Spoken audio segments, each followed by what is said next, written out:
कृष्णम वंदे जगत गुरुम। जय श्री कृष्ण, राधे राधे। दोस्तों, बहुत ही शानदार एक पावन प्रसंग रामचरितमानस राम कथा से मुझे याद आया है, जो मैं अपने शब्दों में आप लोगों तक प्रेषित कर रहा हूँ। यदि किसी का मन आहत हो तो मैं उसके लिए क्षमा चाहता हूँ। वीडियो के अंत तक जाना नहीं भूलें। जो लोग चैनल पर पहली बार हैं, आवश्यक रूप से उसे सब्सक्राइब करें। तो आइए शुरू करते हैं प्रसंग को। तुलसीदास जी ने कहा है कि रामचंद्र कह गए सिया से, ऐसा कलयुग आएगा, हंस चुगेगा दाना पानी, कौवा मोती खाएगा। तो मित्रों, ये बहुअर्थी हैं, जिनका अर्थ लोगों ने अपने अपने मन के हिसाब से लगाया हुआ है। तो मैं अपने शब्दों में अपने भाव व्यक्त करना चाहता हूँ, आप लोगों तक प्रेषित करना चाहता हूँ।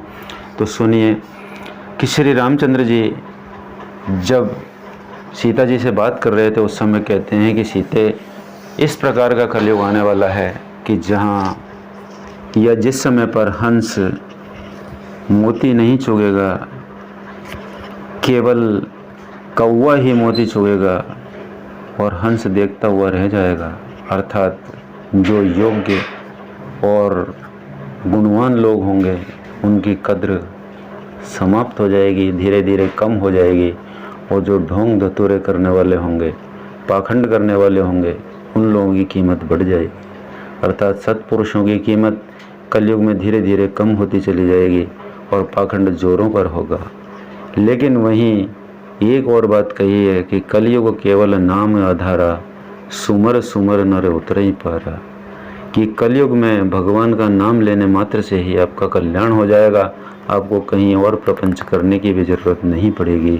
दौर कठिन जरूर होगा, लेकिन कठिन दौर को पार करने का बहुत ही सुंदर और आसान तरीका भी उन्होंने दिया कि जो नाम स्मरण मात्र करेगा, स्मरण मात्र से ही आपका कल्याण भी हो सकता है। तो मित्रों, ये बहुत ही सुंदर और शानदार बात अभी दिमाग में आई, जो मैंने आप लोगों तक प्रेषित किया। उसमें यही है कि अपने गुणों को, अपनी योग्यता को, अपने सद्विचारों को, अपने परमार्थ को, अपने द्वारा की जाने वाली अहिंसा को बढ़ाएं।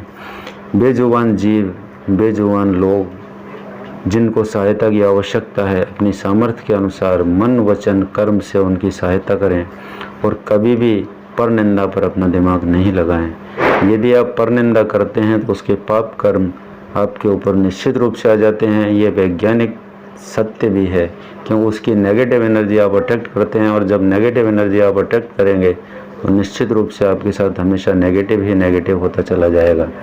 और यदि आप किसी की भी निंदा नहीं करते हैं और अपने सत्कर्मों में लगे रहते हैं तो पॉजिटिव एनर्जी को आकर्षित करते हैं। यही इस जीवन का बहुत बड़ा उद्देश्य है, जिसे पूरा किया जा सकता है। बहुत सारे महापुरुषों ने इसका सहारा लेकर अपने जीवन को सार्थक बनाया है। स्वामी विवेकानंद जी, जो कि 30 साल की उम्र में पृथ्वी को छोड़कर चले गए थे, लेकिन आज विश्व में उनका बहुत बड़ा नाम है, बहुत बड़ा उनका काम है और बहुत बड़ा मिशन उनके लिए काम कर रहा है, उनके विचारों को आगे बढ़ा रहा है। इतने बड़े विचार हैं, बहुत सारे महापुरुष हैं जिनकी मैं गिनती नहीं करा सकता। तो निश्चित रूप से महापुरुषों की जीवनियाँ भी अपने बच्चों को पढ़ाएं, जिससे उनमें भी सद्गुणों का, सदाचार का प्रसार हो और वो भी आपके आगे के लिए रास्ता प्रशस्त करें, जिससे संस्कार आगे की संतति में जाए। यदि संस्कार हमारी आगे की संतति में नहीं जा पाते हैं तो निश्चित रूप से हमारा आगे आने वाली जो पीढ़ी है वह पीढ़ी बिल्कुल बेकार हो जाएगी, क्योंकि पाश्चात्यकरण का प्रभाव इतना ज़्यादा हो रहा है कि संस्कारों का अभाव होता जा रहा है, जिसके दुष्परिणाम हमारे पारिवारिक जीवन पर, व्यक्तिगत जीवन पर निश्चित रूप से आहत कर रहे हैं और उन संबंधों को तोड़ने की कोशिश कर रहे हैं, क्योंकि आज परिवारों का विघटन बहुत तेज़ी से हो रहा है। तो इन सारी बातों को कहने का तात्पर्य यही है कि अपनी सभ्यता को, संस्कृति को बनाए रखें। नमस्कार, धन्यवाद।